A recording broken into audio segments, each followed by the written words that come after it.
মাননীয় অধ্যক্ষ মহোদয়, মই আজি সমাজত হৈ থকা অতি এটা স্পৰ্শকাতৰ বিষয়ত আলোচনা কৰিব খুজিছোঁ,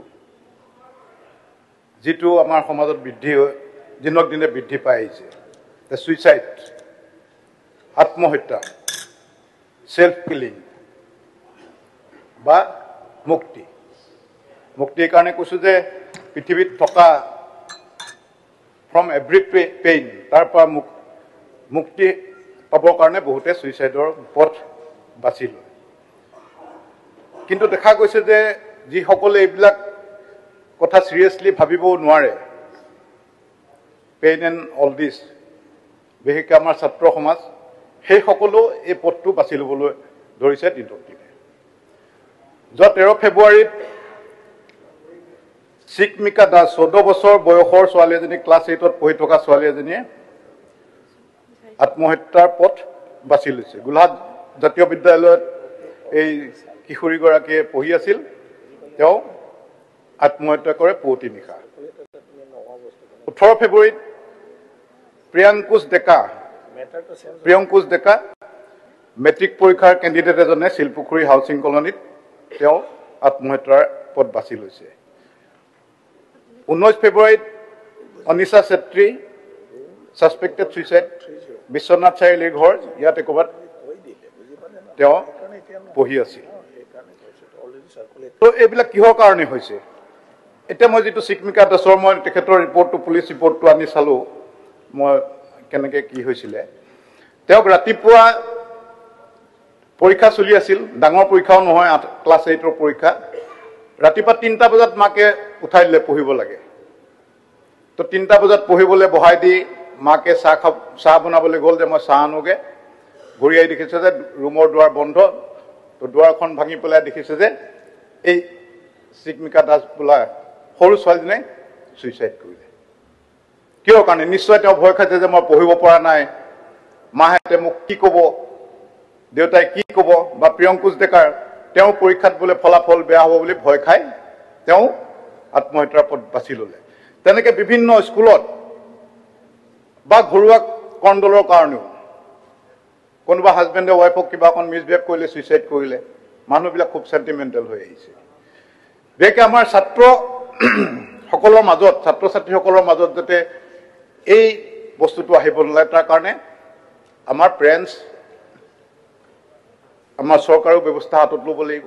কাৰণ আজিকালি আমাৰ গাৰ্জেনবিলাক দিনক দিনে এনেকুৱা হৈ আহিছে, আমি ভাত সোনকালে হ'বৰ কাৰণে যেনেকৈ প্ৰেছাৰ কুকাৰ দি দিওঁ, তেনেকৈ ছাত্ৰ ছাত্ৰীক, নিজৰ সন্তানসকলক এটা প্ৰেছাৰ কুকাৰ সোমোৱাই দিয়ে যে তই বেগেতে সিজিবই লাগিব, চোকা হ'বই লাগিব। মাজে মাজেতো মোৰ এনেকুৱা ধাৰণা হয়, যদি সম্ভৱ হ'লহেঁতেন, যদি পাৰিলেহেঁতেন, কিছুমান গাৰ্জেনে মই লগ পাইছোঁ, যদি সম্ভৱ হ'লহেঁতেন নিজৰ 10-12 বছৰীয়া ল'ৰা ছোৱালীটোক হাতুৰি বটালি মাৰি যিমান কিতাপৰ জ্ঞান আছে চব হেঁচি ঠেলি সোমোৱাই লগ কৰি দিলেহেঁতেন, যা ইঞ্জিনিয়াৰ হওঁগে, ডক্টৰ হওঁগে। কিন্তু আমাৰ সমাজখনে আমি পাহৰি যাওঁ যে ফৰ্মেল এডুকেশ্যন নোহোৱাকৈও এই পৃথিৱীত, ভাৰতত বহুত ডাঙৰ বিখ্যাত মানুহ হৈছে, বহুত ডাঙৰ ডাঙৰ ইনভেণ্ট কৰিছে, চাইণ্টিষ্ট হৈছে।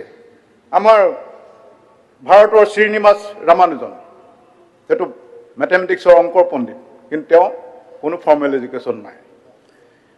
আমাৰ Bill Gates, Henry Ford, Thomas Edison, Albert Einstein, Abraham Lincoln, এইবিলাকৰ কোনো ফৰ্মেল এডুকেশ্যন নাছিল। তথাপি তেওঁলোকে কিন্তু নিজস্বভাৱে আগবাঢ়ি গৈ তেওঁলোকে গোটেই পৃথিৱীক কণ্ট্ৰিবিউট কৰিছে, পৃথিৱীৰ কাৰণে কিবা দি গৈছে।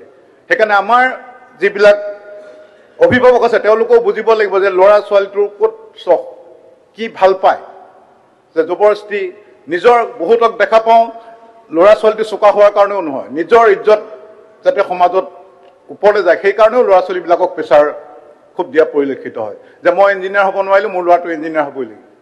যে হাজৰিকানীৰ পুতেকে 90 পাইছে, মই শইকীয়া পৰিয়ালে মই 90 পোৱা নাই, মোৰ সমাজত ইজ্জত ক'ত থাকিব? যে ল'ৰাটোৱে কি কৰিব সেই বুলি নহয়, যে নিজৰ সমাজত ইজ্জত। আজিকালি এটা ট্ৰেণ্ড উঠিছে যে নিজৰ ল'ৰা ছোৱালীক পঢ়াব লাগে বুলিয়ে গাঁৱৰ পৰা গোটেই মাক বাপেক গোটেই ছেট গৈ টাউনত ভাড়াঘৰ কৰি লয়, নিজৰ বৃদ্ধ মাক বাপেককো এৰি থৈ যায়। যেতিয়া অকল পঢ়াম বুলিয়ে টাউনত যায়, চব কাম বাদ দি সেই ল'ৰা ছোৱালীকেইটাক কিমান প্ৰেছাৰত ৰাখিব পাৰে আৰু কাউন্সিলৰ মই মাননীয় মন্ত্ৰী মহোদয়ক বা আমাৰ এডুকেশ্যন মিনিষ্টাৰক মই ৰিকুৱেষ্ট কৰিম যে প্ৰত্যেক স্কুলবিলাকত যাতে এজন কাউন্সিলৰ এপইণ্ট কৰা হয় সাইকোলজিক্যাল কাউন্সিলৰটো আমাৰ দেশত খুব ধৰণে সম্প্ৰচাৰ হোৱা নাই কিন্তু বাহিৰৰ দেশত অকণমান টেনশ্যন হ'লে কিবা হ'লে কাউন্সিলিঙৰ কাৰণে যায় কিন্তু আমাৰ ইয়াত পাগল বুলি কৈ দিব পাৰে যে এই পাগল হ'ল কাউন্সিলিঙৰ কাৰণে কৈছে সেইকাৰণে নহয় কিন্তু এই কাউন্সিলিংটো স্কুলত মই যেনেকৈ ক'লোঁ এই চিকমিকা দাস নামৰ ছোৱালীজনী তেনেকুৱা এটা যদি কোঠা থাকিলেহেঁতেন য'ত এজন ডক্টৰ বহি থাকে যি কাউন্সিলিং কৰে তাই যদি গ'লে যে মোৰ ইমান প্ৰেছাৰ ঘৰত পৰীক্ষা বেয়া হ'ব পাৰে তো এইবিলাক ঘটনাৰ পৰা ৰেহাই হ'ব নহ'লে আমাৰ দেশখন আমাৰ ৰাজ্যখন এটা আমি লজ্জা ফিল কৰিম আজি ফিনলেণ্ড যেনেকৈ happiest country in the world তো অসমখন যে অতি দুখৰ এখন ৰাজ্য য'ত মানুহে ল'ৰা ছোৱালীয়ে ইয়াত আত্মহনন কৰে সেইকাৰণে সেই প্ৰথম কথা হ'ল যে এজন কাউন্সিলৰ বিশেষকৈ হাইস্কুলবিলাকত দিবৰ কাৰণে মই আমাৰ মাননীয় মন্ত্ৰী মহোদয়ক অনুৰোধ কৰি আছোঁ ধন্যবাদ